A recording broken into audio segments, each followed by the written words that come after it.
वाराणसी पहुंचे यूपी विधानसभा अध्यक्ष Satish Mahana. Circuit house में मीडिया से बात करते हुए सतीश महाना ने कहा कि पहली बार देश में किसी विधानसभा को पेपरलेस किया गया है और ई विधान लागू किया गया है। सतीश महाना ने बताया कि पहली बार बिना किसी बाधा के विधानसभा सुचारू रूप से चली है। पूरी देश की विधानसभाएं उत्तर प्रदेश की विधानसभा का रोल मॉडल के तौर पर अपना रही हैं। जनता को विधानसभा सत्र के बारे में जानकारी दी जाएगी। समूह में लोगों को बुलाकर सत्र के दौरान ये जानकारी दी जाएगी। महाराष्ट्र के सियासी संकट पर कहा कि इसके लिए पहले से ही नियम है, एंटी डिफेक्शन लॉ है।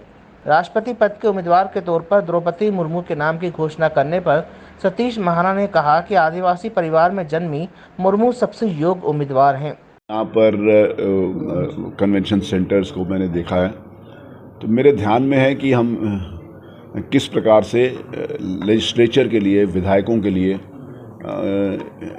कैसा प्रोग्राम अभी मतलब एक बहुत इनिशियल स्टेज के ऊपर मेरे ध्यान में आया कि क्या कर सकते हैं। अभी उसके ऊपर विचार करेंगे। मैंने कौन कौन से स्थान हो सकते हैं, अगर विधायकों की यहाँ मीटिंग की जाए तो कैसे हो सकते हैं। इसके लिए माननीय मुख्यमंत्री जी से डिस्कस करूँगा, माननीय लोकसभा स्पीकर साहब से डिस्कस करूँगा, ऑनरेबल प्राइम मिनिस्टर साहब की भी सहमति से इस प्रकार का कोई हम कार्यक्रम बनाएंगे, ऐसा भी विचार है। राष्ट्रपति पद के लिए द्रौपदी मुर्मू को चुना गया है एनडीए की तरफ से, आपको क्या लगता है? देखिए, देश में जो समानता का भाव, सबका साथ और सबका विकास की जो बात माननीय प्रधानमंत्री श्रीमान नरेंद्र मोदी जी ने करी है, उस समानता उस वर्ग के लिए जो सबसे पिछड़ा हुआ था, आदिवासी क्षेत्र में रहने वाले भी एक छोटे से परिवार में जन्मी योग्य और समर्पित कार्यकर्ता के रूप में उनका चयन किया है।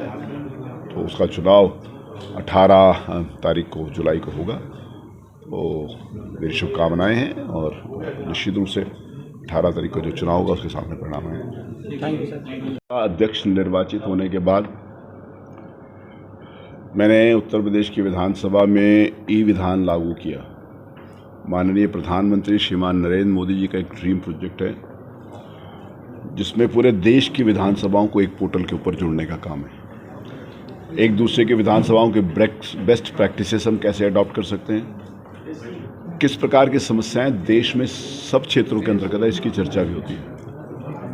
लेजिस्लेशन एक ऐसा माध्यम है जिसके माध्यम से चुने हुए प्रतिनिधि सरकार से अपना काम करवा सकते हैं और लेजिस्लेचर की महत्व बना रहे, उसकी सैंक्टिटी बनी रहे, उसकी पवित्रता बनी रहे, इस हेतु हमने काम किया। माननीय मुख्यमंत्री श्री योगी जी के सहयोग से अब की बार विधानसभा बहुत अच्छी चली।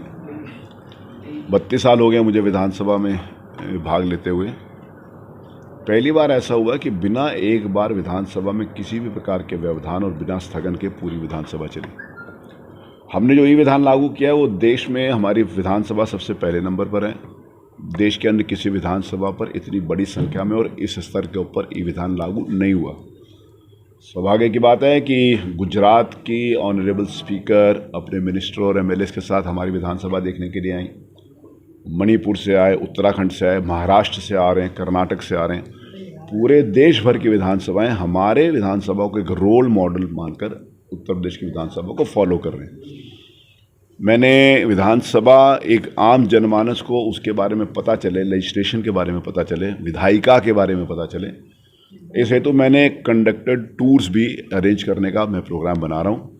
विधानसभा के सत्र के दौरान तो बच्चे आते हैं या फिर जिन लोगों की रुचि होती है वो लोग आते हैं विधानसभा की कार्रवाई देखने के लिए, लेकिन सत्र के बाद भी जिन दिनों विधानसभा का सत्र आहूत नहीं है उन दिनों भी विधानसभा को दिखाने का एक मैं प्रोग्राम बना रहा हूँ, जिसमें प्रदेश में ग्रुपों के माध्यम से एक दूसरे के एमएलएस और मिनिस्टर्स के परिवार वाले लोग या फिर जो लोग भी अप्लाई करेंगे, हम उनको ग्रुप्स में बुलाएंगे और उनको पूरी विधायिका के बारे में बताएंगे कि जनता जिस एमएलए को चुनती है वो क्या करती है विधानसभा में, कैसे बोलती है विधानसभा में, कौन से नियम है, कमेटीज़ का क्या काम होता है, विधानसभा का क्या काम होता है। ये एक नई बात उत्तर प्रदेश की विधानसभा में जनता तक पहुंचाने का मैंने प्रयास कर रहा हूँ और निश्चित रूप से ये एक नया और अभिनव प्रयोग होगा जिसके माध्यम से जनता को विधायिका के बारे में संपूर्ण रूप से जानकारी हो सकेगी।